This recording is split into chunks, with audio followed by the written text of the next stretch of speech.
Hey everyone, welcome to another episode of the Fantasy Football Fallout. This is where I watch every game every week trying to find you the fantasy football advice that you will not show up on a stat sheet. I just finished watching the Atlanta Falcons versus the Houston Texans. I'm sorry, Atlanta. I was high on Atlanta to begin the season. The rails just keep coming off.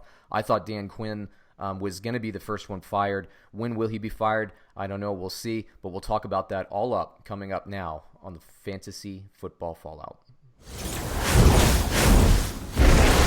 All right, everybody. So let's just start with Atlanta.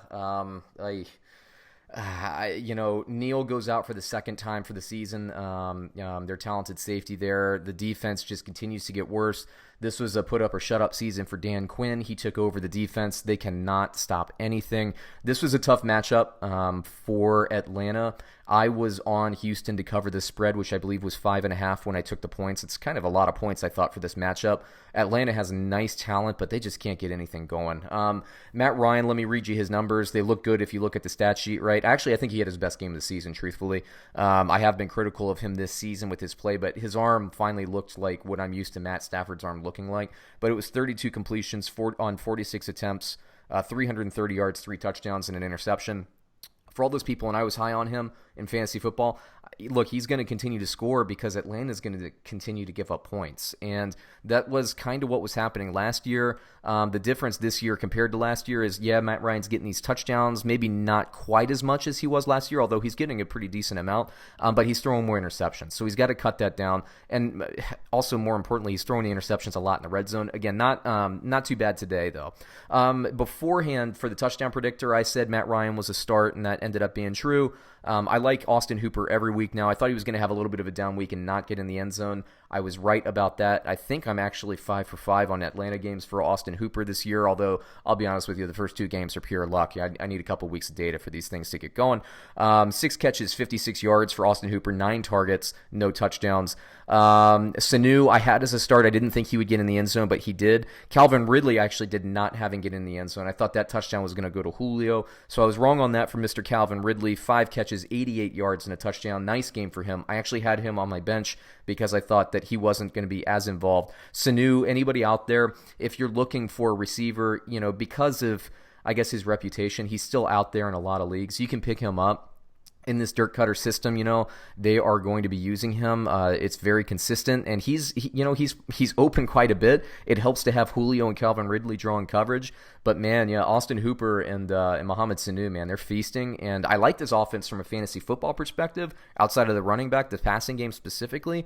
But yeah, man, it's just tough sledding for Atlanta. But the good news for Atlanta Falcons fantasy owners, if you're an owner in the passing game, like I said, they're going to be giving up a lot of points and chasing teams and trying to outscore them. At running back, I did have Devonta Freeman getting in the end zone, and he did get in the end zone this week through the receiving game. 5 catches, 40 yards, and a touchdown. Added 11 carries for 30 yards. That's kind of the normal. Again, dirt cutter system. He doesn't really utilize running backs in the running game too much. He doesn't run to set up the pass. He doesn't pass to set up the run. He just doesn't run. So that's Atlanta. Fantasy football nugget. Hooper's already long gone in everybody's league, but Sanu, this is a few games now, more than half, where he's put up really nice numbers and drawn a lot of targets, so I like it. Moving it on to Houston, what can you say about DeShaun Watson? I think he was, especially after Andrew Luck retired, I believe he was the second, the consensus second quarterback taken in most drafts. Put up 5. I had him projected at 4 touchdowns, so I actually had him having a monster week. He outperformed my already lofty projections for him, 28 of 33. Holy smokes, 5 touchdowns, no interceptions. In the running game, 47 yards on 4 attempts. So, goodness gracious, you can't stop the guy, when the team can pass protect, and Atlanta's defense is struggling, and the dude just put on a show. So Will Fuller, 16 targets and 14 receptions, 217 yards, 3 touchdowns, and he was a half yard away from getting a 4th touchdown. My goodness. So Will Fuller, if you follow these, and if you're not, you're watching this for the first time. So Will Fuller, what I try to do with these analytics is I try to predict the game plans of the offensive coordinator, and I do it with some success, okay? Not to speak too highly of myself, but I do it with some success. And Will Fuller, 2 of the weeks this year, I had him getting in the end zone. This is the one week I did not have Will Fuller getting in the end zone, so I'm kind of laughing about it. I guess, because I know the analytics do well, so, there's no need for me to gloss over it. But With Will Fuller, who I'm super high on, and I know, DeShaun Watson tries to throw deep. He's been so close to getting touchdowns in like 3 of the games. Like I was close to actually getting right on the projection, but it's just a yard too far here, or maybe a bobble, or a pass interference there, or something like that. Well, he goes off this week. Absolutely goes off. I feel like the person that like goes to Vegas and puts money on the slot machine. It doesn't pay out all night. I walk away, and then somebody comes in behind and wins the freaking jackpot. So good for all you people out there in daily fantasy. If you played him, this is, like I said, the 1 week where I thought DeShaun Hopkins would get in the end zone, and maybe if Will Fuller and Fells weren't hogging all of them, he would have. But, this is the second game now this season where Fells, I think, caught 2 touchdowns, 1 or 2 touchdowns. So, Houston is using their tight ends a little bit more historically than they had. It's something that is matchup focused, though. It's not something that you want to invest in, without actually looking at the analytics, right? So if you're, we're in bye week season now, obviously. If you have a tight end that's going to be out and you need somebody to pick up, don't just pick up the Houston tight end because, sometimes they get the 2 touchdowns. You look at some analytics, whether it's me or another provider out there. It really is based on matchup for Houston. Fells got in great. Akins got in a couple of weeks ago. Maybe he had a multi-touchdown game or something like that. But again, let me just read you Fells' stats and Akins' stats. So Akins, 1 catch, 21 yards, no touchdowns. Fells, 2 catches, 20 yards, 2 touchdowns. Look, they're not involved in the offense, but it's a goal line matchup, play call based thing. So again, look at the analytics there. Do not draft. Kiki QT, nice game, 3 catches, 72 yards, but it was really predominantly 1 long catch. He had a 51-yarder. Carlos Hyde, I like him. I continue to like him in the running game. Atlanta did a pretty good job, I thought, stuffing him. 2.9 yards per carry on 21 attempts, 60 yards.